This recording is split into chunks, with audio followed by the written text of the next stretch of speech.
Welcome to Variant, where we love comics more than Harley Quinn is obsessed with the Joker. I'm your host, Erik Killmonger. Before I get into talking about Erik Killmonger, I just want to let you all know that this episode is short and sweet simply because there's not that much to say about this character, as he hasn't been in comics all that much. Which is why I decided to do an origin episode with him instead of a history of episode, because again, he doesn't have that much history to talk about. With that disclaimer out of the way, let's learn about his comic book origin. Killmonger first appeared in Jungle Action issue 6 in 1973's Panther's Rage story.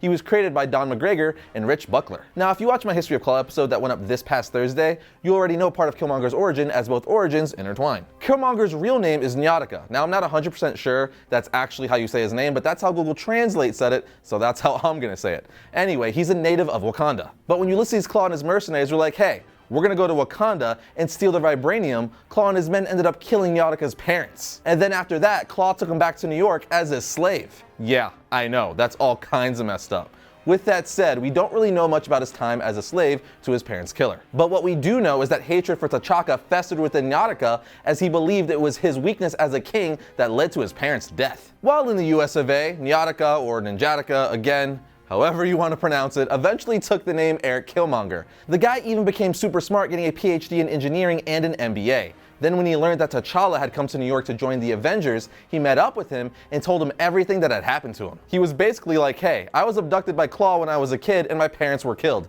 and I just really want to go back to my homeland of Wakanda. Keep in mind though, he said all of this while keeping his hatred for Black Panther's father, T'Chaka, a secret. When he returned to Wakanda, they actually named a village after him in his honor. And once back in Wakanda, Killmonger started planning on ways to overthrow T'Challa as king. Long story short, Killmonger found the Altar of Resurrection, which he used to empower several of his agents, like King Cadaver, Venom, which is spelled with 2 M's, don't ask me why, and so on and so forth. With that said, Black Panther and Killmonger have had 2 notable fights over the years. The first one being on top of Warrior Falls, which I can only assume is where we see T'Challa and Killmonger fighting in the trailer. Anyway, in the comic, Killmonger outmatches Black Panther and throws him off the top of Warrior Falls. Of course, T'Challa survived, but that only means the two fought a second time. And yet again, Killmonger outmatched Black Panther and was about to defeat him, but Killmonger was attacked from behind by a little boy who had been orphaned by Killmonger's death squadron. The boy knocked Killmonger off a cliff, sending him to his doom. Now, of course, Killmonger has since returned and has even posed as the, quote, new Black Panther. Now, that's his origin in essence in a nutshell, but I'm sure you guys want to know what are his abilities, so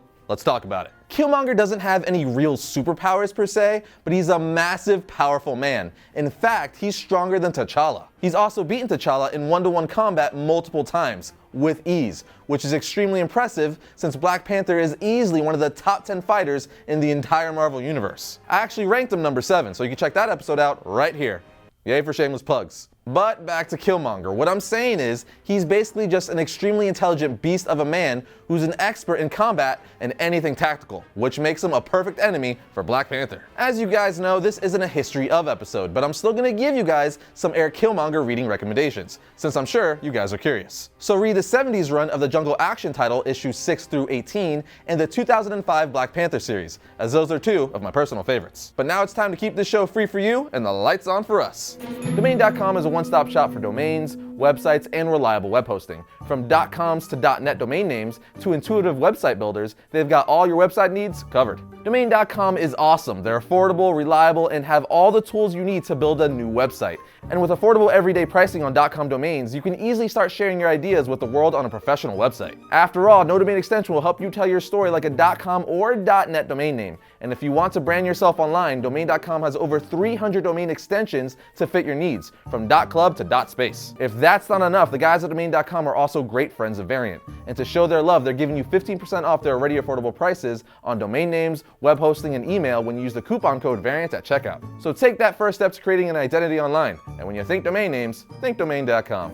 And that's going to bring another episode of Variant to a close. But remember, go to VariantComics.com to keep up with the show and all things comic related. And if you like the channel, you like our content, be sure to hit the subscribe button and then the bell next to it so you're notified whenever we upload a new video. But I'll see you guys next time when I talk about all things comics.